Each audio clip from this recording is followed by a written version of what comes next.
Hello, welcome back to my channel. आज हम पढ़ेंगे साइंस का लेसन प्लान। ठीक है, तो सबसे पहले हम डाटा एंट्री भरते हैं, जो भी दिनांक, विषय, प्रकरण, कक्षा, चक्र, अवधि। आज का हमारा टॉपिक है मापन। तो मापन में हम सबसे पहले सामान्य उद्देश्य लिख लेंगे, और जो कि इसमें लिखा हुआ है।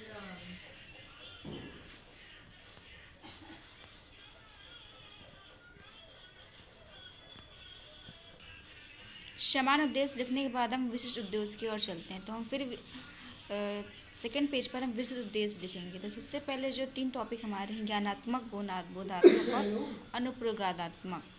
तो ज्ञानात्मक में हम 2 पहले लिखेंगे, जैसे छात्र मापन को परिभाषित कर सकेंगे, छात्र मापन का प्रत्याश्रमण कर सकेंगे और छात्र मापन के उदाहरण प्रस्तुत कर सकेंगे, छात्र मापन को ज्ञात कर सकेंगे। अनुप्रयोगात्मक में लिखेंगे छात्र मापन को विश्लेषित कर सकेंगे और छात्र मापन का दैनिक जीवन में प्रयोग कर सकेंगे। ज्ञानात्मक का मतलब होता है कि जहाँ पर वो जो बच्चा है वो कितना सोच सकता है उसको। बोधात्मक मतलब किसी भी जो वस्तु है उसको देख करके समझ सकता है, उसके बारे में जान सकता है। और अनुप्रयोगात्मक का मतलब कि वो बच्चा उस टॉपिक के बारे में उसका कहीं ना कहीं उपयोग कर रहा है। उसके बाद हम बात करते हैं सहायक सामग्री की। तो सहायक सामग्री में आपके पास चार्ट पेपर है, तो वो चौक, डस्टर और भी मॉडल होता है, तो मॉडल भी लिख लो। तो अन्य शिक्षण सहायक सामग्री यानी प्रकरण संबंधी चार्ट पेपर, चौक, डस्टर तथा अन्य शिक्षण सहायक सामग्री। उसके बाद पूर्व ज्ञान की हम बात करेंगे, तो छात्रों को मापन के बारे में सामान्य जानकारी है। उसके बाद हम फिर नेक्स्ट पेज पर आते हैं, जिसमें कि हम प्रस्तावना प्रश्न लिखते हैं। तो प्रस्तावना प्रश्न में पहले क्रम संख्या छात्राध्यापिका है या छात्राध्यापिका या फिर छात्राध्यापक क्रिया, उसके बाद छात्र क्रिया। तो पहला हमारा क्वेश्चन होगा, कपड़े सिलवाने के लिए आप कहाँ जाते हैं? तो बच्चा जवाब देगा, कपड़े सिलवाने के लिए हम दर्जी के पास जाते हैं। दर्जी सबसे पहले कपड़े क्या करता है? जैसे सबसे पहले कपड़े का नाप लेता है। नाप लेने के लिए वह किस चीज़ का प्रयोग करता है? तो नाप लेने के लिए वह इंची टेप का प्रयोग करता है। इंची टेप को अन्य किस नाम से जाना जाता है? इंची टेप को अन्य पैमाना मापक के नाम से जाता है। मापक का प्रयोग किस लिए किया जाता है? मापन के लिए किया जाता है। और फिर मापन से आप क्या समझते हैं? ये हमारा समस्यात्मक प्रश्न हो जाएगा। यहाँ पर बच्चे मौन हो जाएंगे। उसके बाद आपको उद्देश्य कथन लिखना होगा। और प्रस्तावना प्रश्न हमेशा 5 से 6 या 4 तक होने चाहिए। उद्देश्य कथन की हम बात करते हैं, तो उद्देश्य कथन में आपको पहले एक लाइन में या एक पंक्ति में आपको टॉपिक की एक डिफिनेशन देनी होती है। तो जैसे कि हमने लिखा हुआ है, किसी भौतिक राशि का परिमाण संख्याओं में व्यक्त करने को मापन कहा जाता है। इतना एक पंक्ति में इसका आंसर देने के बाद हम लिखेंगे, अतः आज हम मापन के बारे में विस्तारपूर्वक अध्ययन करेंगे। फिर हम आते हैं नेक्स्ट पेज पे। नेक्स्ट पेज पे हमारा प्रस्तुतिकरण होगा। तो प्रस्तुतिकरण के लिए पहले हम दोनों पेज आमने सामने लेंगे। पहले तो हमने टॉपिक डालेंगे, पहले स्केल की लाइन खींचेंगे, शिक्षण बिंदु, फिर अपेक्षित व्यवहार परिवर्तन, फिर छात्राध्यापिका क्रिया, फिर हम इधर आएंगे तो छात्र क्रिया। 3 कॉलम बनाएंगे, छात्र क्रिया, शिक्षण विधि और श्यामपट्ट कार्य। तो सबसे पहले हम बच्चों से विकासात्मक प्रश्न पूछेंगे। सब्जियां बेचने के लिए तराजू का उपयोग क्यों करते हैं? सब्जियां बेचने के लिए तराजू का उपयोग इसलिए करते हैं ताकि बाट के बराबर सब्जियां दे सके। ये हमारी कैसी है? प्रश्न उत्तर विधि है। उसके बाद हम बात करेंगे बाट क्या होता है। तो बाट वजन में 1 किलो, 2 किलो, 5 किलो होता है। या फिर हम ये कह सकते हैं कि बाट सब्जियां तौलने के काम में आती हैं। उसके बाद ये होता है प्रश्नोत्तर विधि। अब हम शिक्षा भी, यहाँ पर हमने 2 क्वेश्चन पूछ लिए और बच्चे ने कहीं ना कहीं मापन के बारे में आंसर दिया हुआ है। मापन से रिलेटेड हमने क्वेश्चन पूछे हुए हैं। तो हम शिक्षण बिंदु में लिखेंगे मापन, फिर अपेक्षित व्यवहार परिवर्तित छात्र मापन के बारे में समझ सकेंगे। स्पष्टीकरण देना होगा हमें पूरा। तो स्पष्टीकरण में हमने लिखा हुआ है कि किसी भी भौतिक राशियों, ताप, लंबाई, द्रव्यमान, समय की सही जानकारी प्राप्त करने के लिए मापन की आवश्यकता होती है। जिन राशियों को प्रत्यक्ष रूप से माप कर संख्या में व्यक्त किया जा सकता है उन्हें भौतिक राशि कहते हैं, जैसे लंबाई, क्षेत्रफल, आयतन, द्रव्यमान, समय आदि। उसके बाद हम छात्र क्रिया में लिखेंगे कि छात्र ध्यानपूर्वक सुनेंगे। और ये हमारी कैसी विधि है? व्याख्यान विधि है। श्यामपट्ट कार्य में आप चाहें तो ब्लैक पेपर यानी ब्लैक चार्ट पेपर का टुकड़ा काट करके लगा सकते हैं। और इसी में से जो मेन हेडिंग्स होगी, जो मेन टॉपिक होगी, जिसको आप ब्लैक बोर्ड पर लिखना चाहते हैं, वही आप श्यामपट्ट कार्य में लिखेंगे।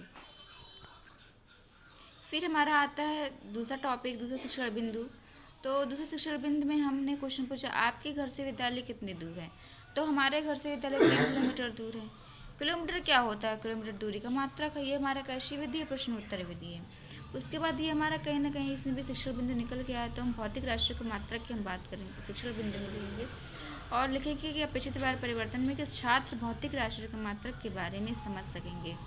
स्पष्टीकरण हम देंगे कि किसी भौतिक राशि के माप हेतु उसी भौतिक राशि के निश्चित परिमाण को आधार मानकर उस भौतिक राशि के इस मानक के पदों में व्यक्त किया जाता है। इसी मानक को मात्रक कहते हैं। ऐसा पद्धति में 7 मूल मात्रक तथा 2 पूरक मात्रक को सम्मिलित किया गया, जो कि निम्न भौतिक राशि मात्रक। भौतिक राशि ने लंबाई को मीटर में नापते हैं। द्रव्यमान किलोग्राम में, समय सेकंड, ताप केल्विन, पदार्थ को मोल में, ज्योति तीव्रता कैंडेला, विद्युत धारा एम्पियर में। ठीक है।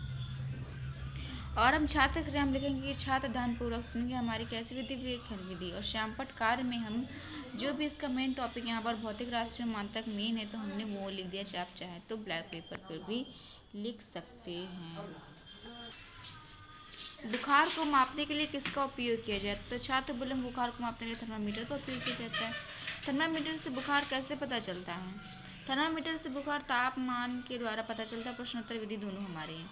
उसके बाद हम बात करते हैं, हमारा टॉपिक निकल रहा है कि मापन के विभिन्न उपकरणों का उपयोग क्या होगा। तो छात्र मापन के विभिन्न उपकरणों उपयोग के बारे में समझ सकेंगे। फिर हम स्पष्टीकरण देंगे कि दैनिक जीवन में मापन हर जगह शामिल है। कई बार तो हमें इसका पता भी नहीं चलता हमने कब मापन के एक ही राशि वस्तु विमा के माप के लिए हम कई मापकों का प्रयोग करते हैं, जिनमें से कुछ निम्न। एक तरफ हम लिखेंगे मापन के उपकरण और एक तरफ उपयोग। तो मापन के उपकरण में स्केल, इंची टेप, मीटर, छड़, लंबाई का मापने में तराजू, बाट, भौतिक तुला, पेन, बैलेंस, द्रव्यमान के मापन में विराम घड़ी, टेबल घड़ी, दीवार घड़ी, बाड़ू घड़ी, समय के मापन, तौकड़ी, थर्मामीटर, प्रयोगशाला में ताप के मापक, बर्तन जो द्रव्य के आयतन के मापने में होता है। उसके बाद हम छात्र क्रिया हम लिखेंगे कि छात्र ध्यानपूर्वक सुनेंगे हमारी व्याख्यान विधि होगी। उसके बाद इसमें से जो मेन टॉपिक था ये मापन का उपयोग, उसको हमने श्यामपट्ट कार्य में लिख दिया है। और एक बार आपको बताते चले कि मतलब ज़्यादा शिक्षण बिंदु लगभग 3 ही होने चाहिए। तीन शिक्षण बिंदु मेन होते हैं। तो उसके बाद हम बात करते हैं निष्कर्षात्मक कथन की।